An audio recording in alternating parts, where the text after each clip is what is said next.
Number 1. It was raining late in the evening of March 3, 1956, when brothers Billy Howard and Robert Earl Dye and their older cousin, Dan Brasher, left a relative's house in the rural backwoods of northern Jefferson County. They drove off in Billy's 1947 green Ford for a party in Robinwood, just outside Morris, then disappeared into the Alabama night. Theories regarding the disappearance abound, from the men being murdered at the party to an execution-style shooting in a Blount County cave. A few strands of human hair fished out of an abandoned coal shaft led to speculation the men had been dumped there. The one constant in every theory was that moonshine played a pivotal role. The rugged hills and ravines that define the border of Jefferson and Blount counties provided natural protection for numerous illegal distilling outfits. The moonshine business was not just a way of life in these foothills of Appalachia, it was the means of survival for a large number of local families. And it was verboten to pilfer anyone's product, and that is allegedly where the cousins made their fatal mistake. They were suspected of stealing liquor from at least one of the local bootleggers. When the brothers and cousin did not return home the day after the Robinwood party, there was little concern, even among their families. The three were known to be heavy drinkers and had been inebriated that last night. Relatives assumed they were sleeping off their hangovers in a cell somewhere. But when there was no word from any of them for several days, their cousin Curtis Brasher and his father checked the jails between Morris and Decatur to no avail. At that point, the family filed a missing persons report with the Jefferson County Sheriff's Department. Investigators' initial efforts were stymied by the wall of silence they encountered from the close-knit community, where residents viewed outsiders with suspicion. There were reports of gunshots being heard the night of the disappearance, and a neighbor of the Robinwood house, where the three were last seen, told of men carrying containers of water from his outdoor faucet into the neighboring house in the early morning hours of March 4. One of the most bizarre allegations was that a Blount County man had seen a bulldozer being used to bury a car in a construction site where US Highway 79 was being built. No evidence confirmed any of the stories, and the official investigation soon slowed to a halt. Frustrated by the lack of interest from county officials, Curtis Brasher began a letter-writing campaign to involve state officials. He also began his own investigation, which he pursued until his death in the 1980s. Brasher's effort resulted in Sheriff Holt McDowell assigning a deputy, Tom Ellison, to the case. About the time that Ellison was given the case, the Alabama Department of Public Safety began drilling in US 79, looking for any trace of Billy's 1947 Ford or the bodies. Again, nothing panned out, but the myth that the three were buried in the Ford somewhere under the highway took hold of the public's imagination and has never let go.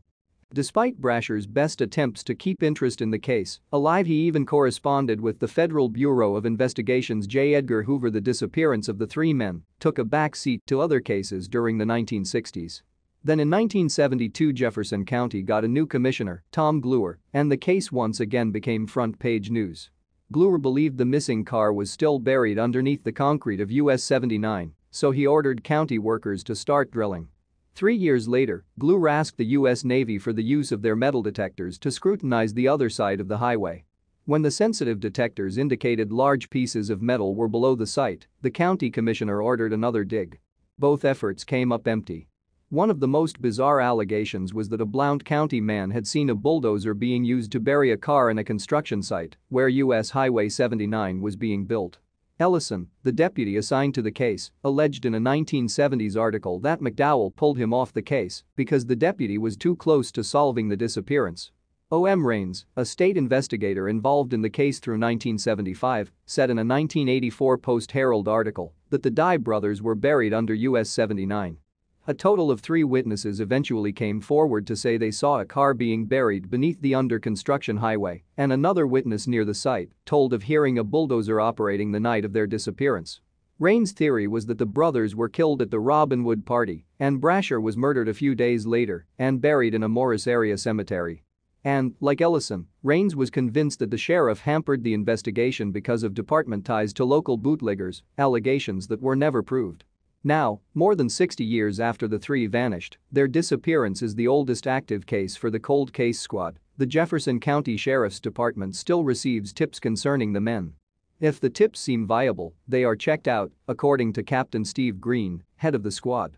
One recent tipster had evidence that the car was buried along US 31 near Gardendale. Deputies spent several days traversing the grounds with specialized radar devices that indicate disturbances underneath the soil. Again, no car and no bodies were discovered. In the early 1970s, the Birmingham News ran an article on the search for the missing men that had come to dominate Curtis Brasher's existence since the men's 1956 disappearance. Brasher quoted his steadfast prayer for Billy Howard, Robert Earl, and Dan. "Lord, please shed a little light on this thing, something that will help us find them boys. They've been pitched out there somewhere like animals, in a ditch, an old watery mine or someplace. All I'm asking is that we find them so they can be given a decent burial. Anyone with information on the disappearance of Billy Howard Dye, Robert Earl Dye, or Dan Brasher should call Captain Steve Green of the Jefferson County Sheriff's Department." Number 2. There were no Maydays, no cries for help of any kind when the Investor started to burn on September 7, 1982. The 58-foot fishing boat was anchored in a cove off the coast of Craig, an Alaskan town with a population of about 600, when smoke started to rise from the hull. A blaze soon engulfed the ship, making it impossible for other vessels to try to save anyone who might still be alive. But it was unlikely any living thing could have survived the inferno. It took more than 4 hours to control the flames, enough to board the smoldering ruin that had once been an $850,000 salmon fishing boat owned by Mark Colthurst, 28, of Blaine, Wash. Extinguishing it took 2 days. Troopers soon found victims, although it was hard to tell at first whether the piles of remains were even human. The 3 adults and a child were all burned beyond recognition. Identification required dental records and took days to determine that charred remains were what was left of Colthurst, his wife, Irene, 28, and his daughter, Kimberly, 5. The 3rd adult was Michael Stewart, 19, Colthurst's cousin and a deckhand on the Investor. Colthurst and his wife, who was pregnant, had each been shot several times. 2 days later, investigators found more pieces, bones, teeth and a torso. The speculation was that these were remains of other crew members, Dean Moon and Jerome Kean, both 19, and Chris Heyman, 18. Colthurst's son, John, 4, may have been sleeping in the area of the boat that was hardest hit by the fire. No remains of the boy were ever found. The coroner said that the victims had died before the fire started. There was no carbon monoxide in their lungs. Blood alcohol tests suggested the adults were drunk. It was impossible to determine if the fragments added up to 8 bodies, the number of people thought to have been on the ship. Moon and Heyman were not positively identified, leaving open the possibility that someone, perhaps the killer, had escaped. Investigators on the boat also found signs that the fire was intentionally set. Colthurst was hardworking and well-respected in the community, a go-getter who dreamed of retiring at 50, wrote Leland E. Hale in his book What Happened in Craig. Alaska's Worst Unsolved Mass Murder. He had started fishing in his early 20s and was good at it. In one memorable week in 1979, Hale wrote, he'd caught $105,000 worth of fish. But the young skipper also had a cocky attitude and a quick temper, and that got him into fights. Witnesses said that they saw a man in his early 20s, about 150 pounds and wearing a baseball cap, steering the Investor's skiff away from the boat on the day of the fire. Some locals who knew Colthurst and the men he hired as crew said they did not recognize the man in the skiff. Others said he looked a lot like someone Colthurst had hired in the past. John Peel, 23. Peel had been with Colthurst since 1980, the first years he was working on fishing boats. But in 1982, he was crew on a different ship. Peel had also dated Colthurst's sister in the past. No physical evidence tied Peel to the crime. Police focused on him because his appearance matched that of the man witnesses said they saw on the skiff.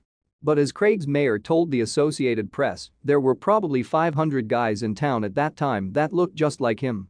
Things got worse for Peel when he failed a polygraph test, and acquaintances said that Colthurst had fired him for alleged drinking and drug abuse. 2 years after the fire, police arrested Peel in his hometown of Bellingham, Washington, and charged him with first-degree murder for the 8 deaths and first-degree arson. The prosecution's theory was that Peel, angered at being fired, flew into a rage and shot Colthurst and everyone on the boat. Then he used the fire to cover up his crime. Peel's trial started in March 1986, with the case based on circumstantial evidence. One witness testified he was taking a nap a month after the murders when a neighbor's target practice jogged his memory of screams and shots coming from the Investor. He assured the court he was not dreaming. A skipper who knew Peel said he saw him board the Investor on the night of the killings. Another witness said he sold Peel gasoline hours before the fire. Others talked of bad blood between the men. Peel's attorneys said that it was possible someone else could have committed the crimes, perhaps a hired killer or a crewman whose body was never identified. 6 months of testimony and 6 days of deliberations resulted in a hung jury and a mistrial. Peel's second trial started in January 1988. Newspapers noted that it was the state's longest-running prosecution and, at $2 million, the most expensive. This time, it took 3 months of testimony and 4 days of deliberation to acquit Peel. 2 years after his acquittal, Peel filed a $177 million civil suit against the state for wrongful prosecution. 7 years later, he settled for a reported $900,000.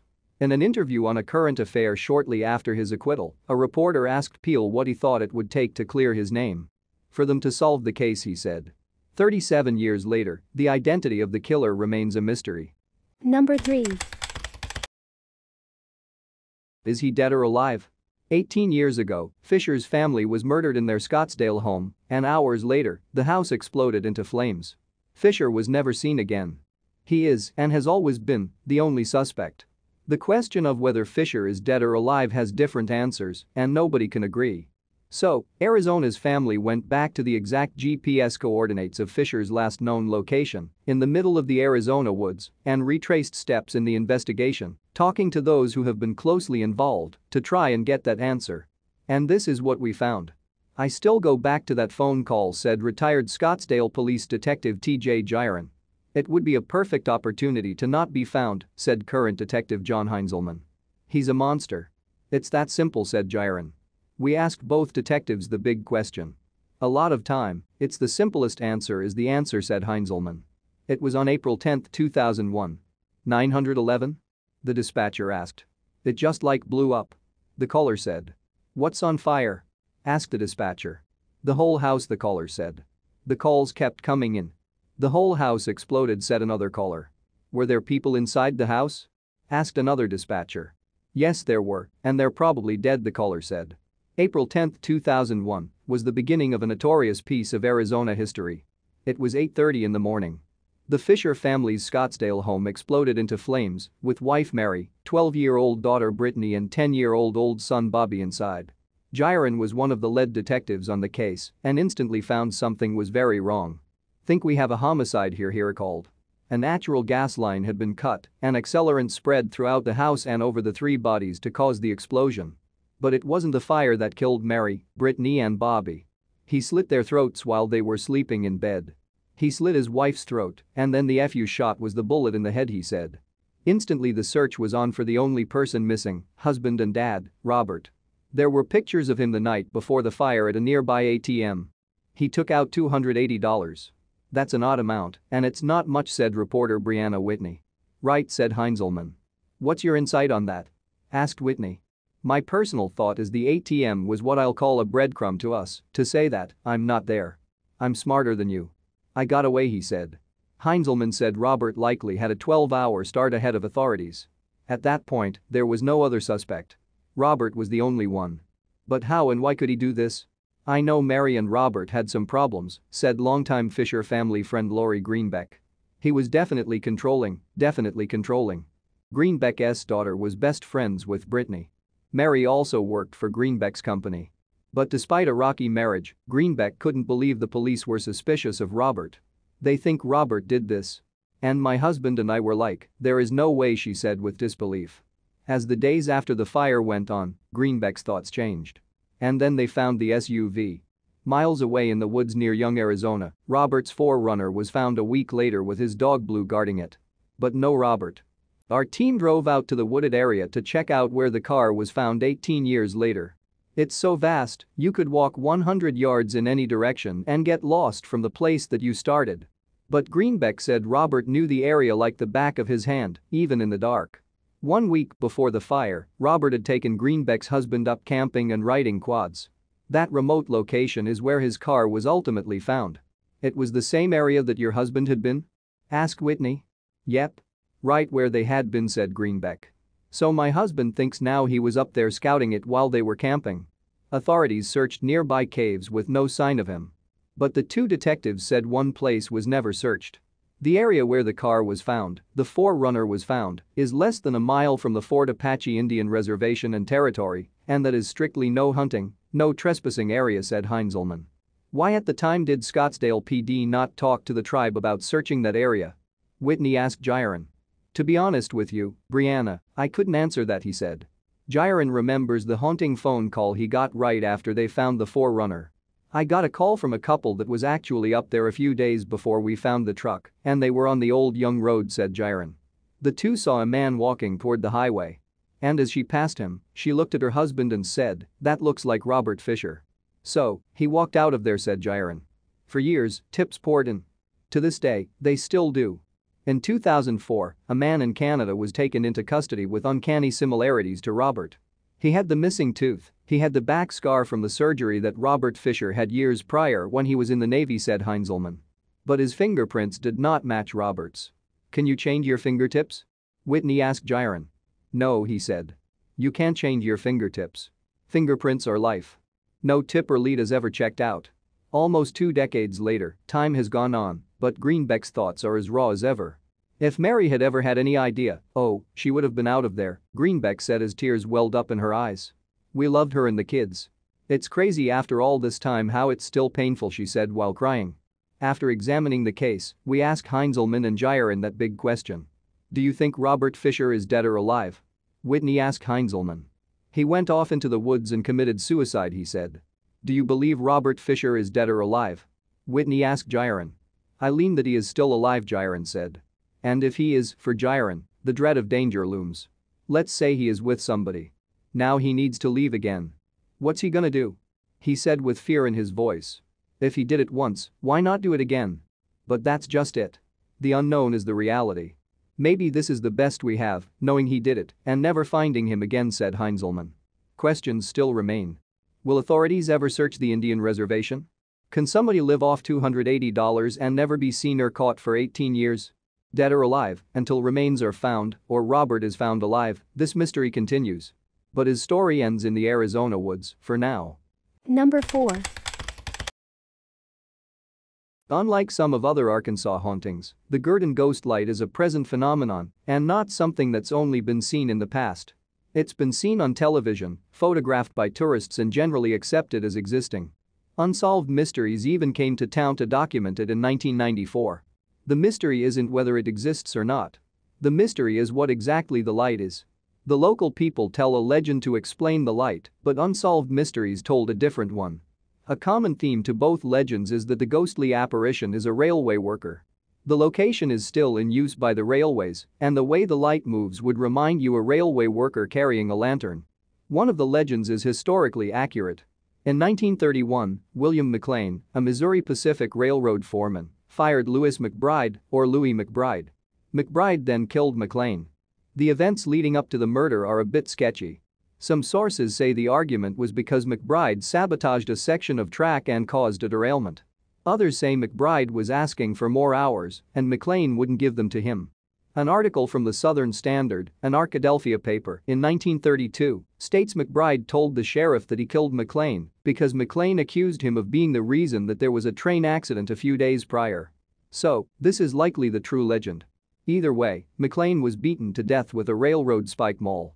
McBride was later sentenced to death by electrocution and executed on July 8, 1932. He's listed in the execution records as McBride, Louis. The Gurdon light was actually first documented shortly after he was executed in the 1930s. It's theorized that the light is McLean, haunting the tracks and carrying the same lantern he would have carried for work. The theory the locals toss around is shorter on historical accuracy, but equally interesting. It says that a railroad worker was working outside of the town one night. He accidentally fell into the path of a train, and his head was severed from his body.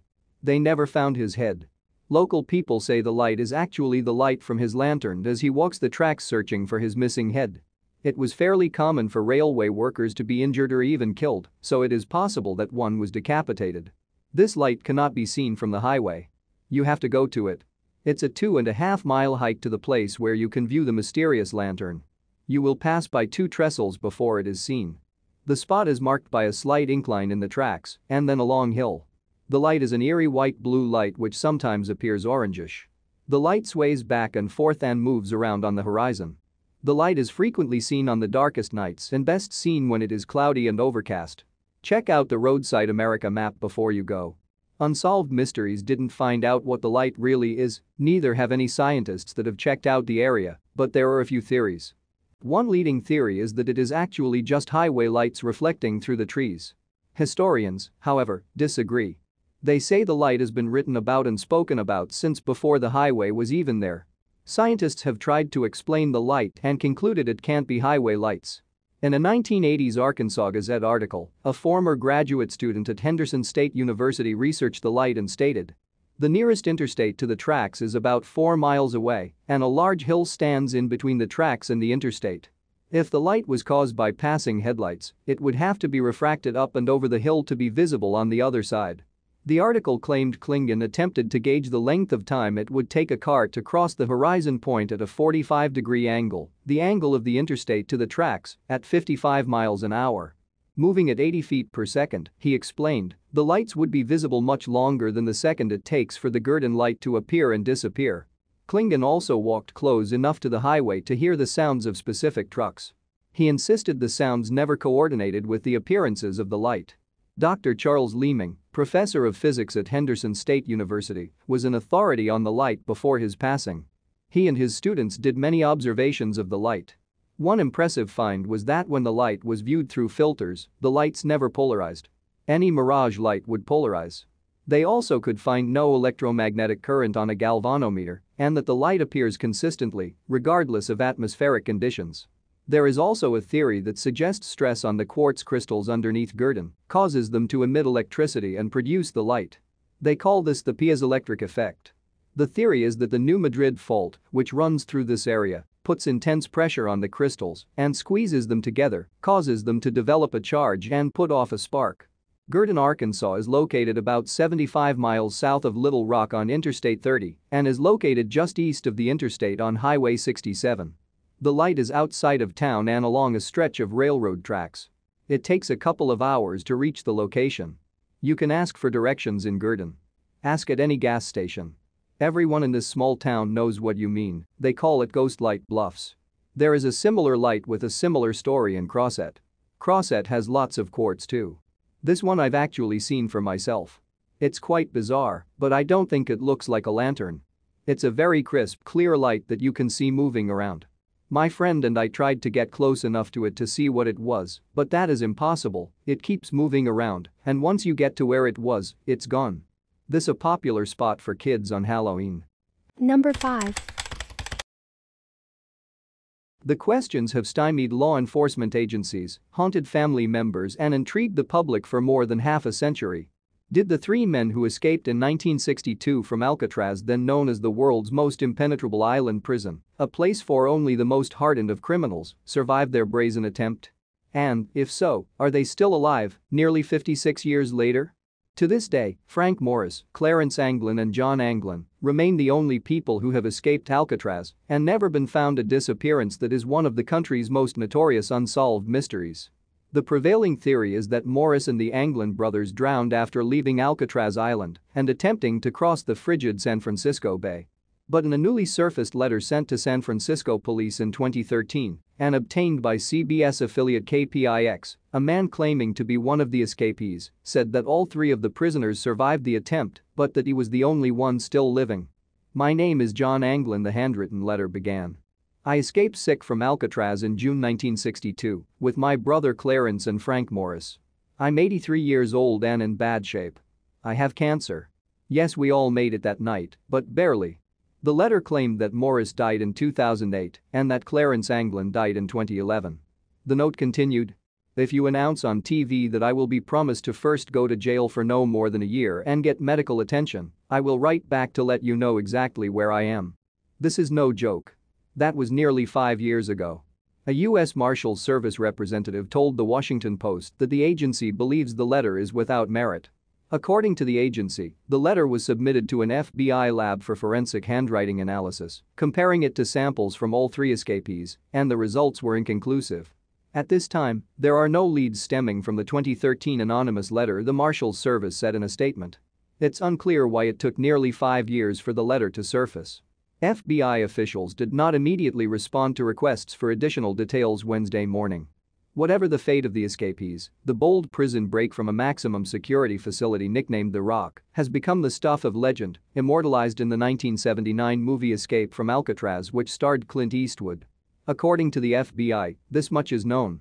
About 6 months before the escape attempt, 4 Alcatraz prisoners began plotting their jailbreak using found and stolen materials, including a broken vacuum cleaner motor, to fashion a makeshift drill. Slowly, each of the men drilled tiny holes around the air vents in the back of their cells, then punched out a portion of the wall large enough to wiggle through. For weeks, the FBI stated, the prisoners used the air vents to access an empty corridor they used as a secret workshop to build their escape equipment, which attested to the men's ingenuity. More than 50 raincoats that they stole or gathered were turned into makeshift life preservers and a 6x14-foot rubber raft, the seams carefully stitched together and vulcanized by the hot steam pipes in the prison. The idea came from magazines that were found in the prisoners' cells. They also built wooden paddles and converted a musical instrument into a tool to inflate the raft. At the same time, they were looking for a way out of the building. The ceiling was a good 30 feet high, but using a network of pipes they climbed up and eventually pried open the ventilator at the top of the shaft. They kept it in place temporarily by fashioning a fake bolt out of soap. At last, sometime between the evening of June 11 and the morning of June 12 in 1962, Morris and the Anglin brothers made their escape, slipping out through the air vents in their cells one last time, grabbing the equipment from their secret workshop, and climbing up to the ventilator onto the prison roof. They were able to trick night guards into thinking they were still sleeping by tucking dummy heads into their beds before they left. They were never seen again. According to the FBI, Alan West, one of the 4 men originally in on the plan, wasn't ready in time and was left behind. West died in 1978. The agency used interviews with him to glean most of the details about the plans leading up to the escape, but evidence after the escape remained scant, save for pieces of homemade paddles and a life vest that washed ashore nearby. For decades, questions have persisted. Did the men successfully make it north toward Angel Island, either in their makeshift raft or by swimming? Or were they overcome by the bay's rough waters, their bodies long lost to the Pacific Ocean? The unsolved case has spawned everything from television specials to interactive modeling of current conditions the night of the escape. Alcatraz closed as a prison in March 1963, less than a year after the infamous escape, but the island facility remains one of the San Francisco Bay Area's best-known tourist attractions and the starting point for the grueling escape from Alcatraz triathlon. The FBI officially closed its case on the Alcatraz escapees in 1979. For the 17 years we worked on the case, no credible evidence emerged to suggest the men were still alive, either in the US or overseas, the FBI stated. However, the Marshals Service has continued to investigate leads and said it will do so until the men are proven deceased or until they turn 99.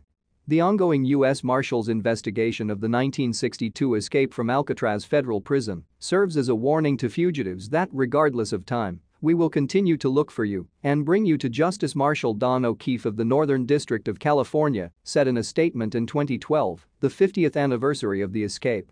Relatives of John and Clarence Anglin firmly believe they survived their escape. At least 4 members of the Anglin family, including 2 nephews and a sister, spoke to the San Francisco Chronicle in 2013, furnishing what they said was evidence the men were alive, including a Christmas card the family received in 1962 that read, "To Mother, from John. Merry Christmas. If they are not alive," a nephew, Dave Widner, told the newspaper, "then why is the government still looking for them?" Number 6. You know what's creepy? Portals to the underworld. You know what's creepier? Portals to the underworld in a forest. Welcome to Black Forest, Colorado, reportedly one of the most haunted places in the nation. In 1995, the television show Sightings was called upon to investigate strange occurrences at the residence of the Lee family. What the show's investigators found was just a small bit of the phenomenon that the Lees had been living with since they moved into the home. So, what was really happening in the home on Swan Road? Was it sitting on a portal between the living and the dead, or was it something less sinister, but no less frightening, caused by our own government? Eerie noises, lurking shadowy figures, and strange odors. Sounds like a tailgater at a Raiders game. Kidding, Raiders fans, don't get your jerseys in a bunch. These are actually just a few of the many things that have been seen and heard on the Lee property. In 1990, Steve Lee moved his family into the residence in the Black Forest area. Secluded and surrounded by dense woods, it was a dream home for the family. Unbeknownst to the Lees, the previous owner allegedly had experienced intense paranormal activity there.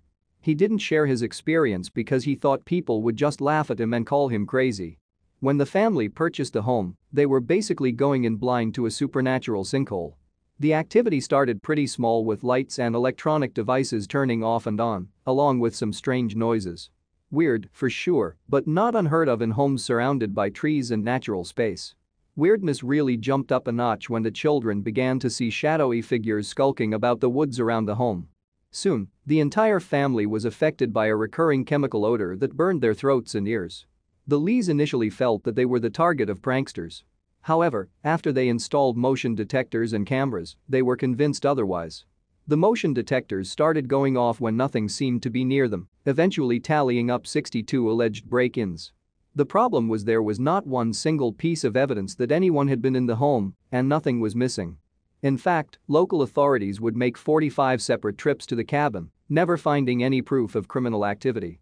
Steve Lee decided to up his surveillance game by adding more cameras in the home, and he captured some pretty sinister orbs, random beams of light, and ghostly forms with a face. Many of these images were published in Fate magazine in November of 1994. One day we came home, and it was like the 4th of July in our living room and bedroom. We had all kinds of lights flashing through, and it sounded like people stomping across the roof. We would lay in bed at night and hear chains rattling. One night we woke up and heard orchestra music. Strange things started happening every day, Beth Lee stated in a book titled Haunted Places. The National Directory. Being convinced their issues were not natural, the Lees decided to bring in the big guns. While ghost hunter shows seem to be on every channel these days, except maybe ESPN, Gridiron Ghost Hunters, anyone? Call me, ESPN, Sightings was an OG on the supernatural block. The show paid a visit to Black Forest and extensively captured what has become one of the most famous hauntings in America. From the get-go, the spirits made their presence known to the production crew. Cameras were knocked off tripods, a producer appeared to go through an attempted possession, and the medium, Echo Bodine, felt that there were as many as 20 spirits in the house, with one being particularly malevolent. In a creepy turn, one of those spirits was identified as some the family knew, a son of a friend who had died of an overdose. The apparition reportedly told the medium that he was actually murdered. The television show crew experienced so much activity that they came back 6 months later with psychic Peter James in tow. He confirmed the first medium's findings, pinpointing much of the hauntings as originating from an upstairs closet and from a 100-year-old mirror kept in the master bedroom. So what might explain the spooky activity? It is reported that a Hopi shaman felt the property was located on a rainbow vortex, a gateway between the worlds of the living and the dead. While the spirits that are traveling through the rift aren't necessarily haunting the property, they are using it as a way stop into our world. Not everyone is convinced that there's a supernatural explanation for the happenings in Black Forest. Steve Lee himself has been quoted in a few places discussing his non-supernatural theory on the events at the cabin. Government experiments. He has told reporters that he felt from the beginning there were trespassers on the property and his cabin was near a government facility that is home to top-secret experiments and more. Lee related that security personnel guarded an area nearby the home, claiming he saw black-clad armed men lurking around the property.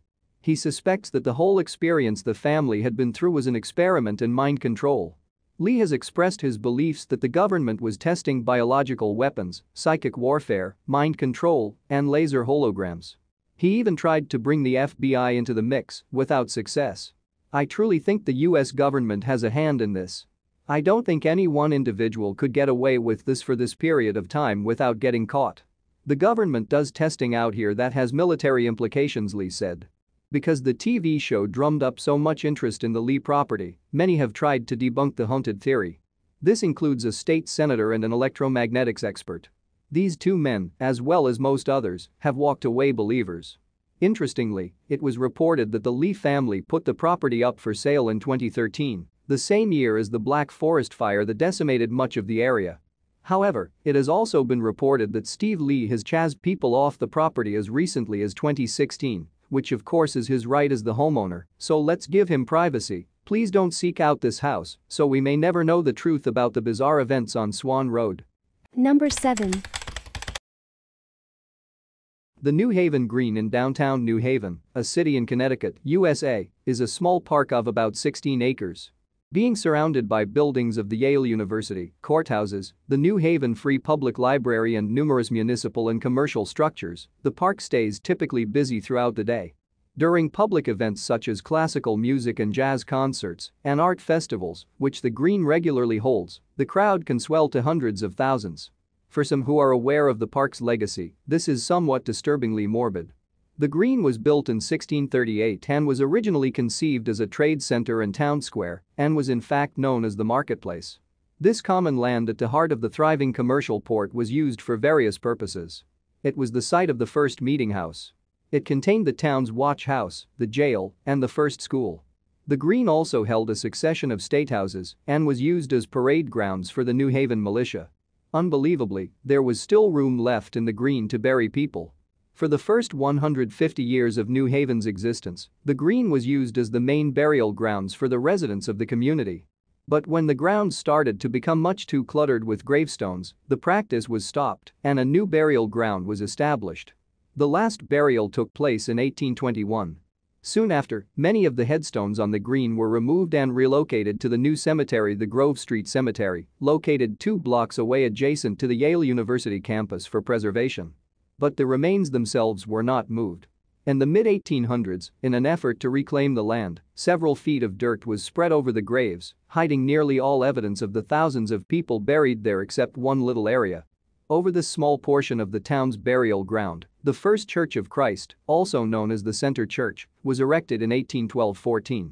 In order not to disturb the graves of some of New Haven's most historical figures, the church was elevated and a basement was created where the remains and gravestones could stay in their original positions. When the rest of the Green was filled with earth, the church's basement was all that remained of the former cemetery. A total of 137 graves have been identified inside this small enclosed space, but there is more down below in multiple layers. Some estimate that there could be up to 1,000 buried under the church in 4, 5, or 6 layers. Elsewhere, around the Green and underneath visitors' feet, an estimated 5,000 to 10,000 people remain buried in unmarked graves.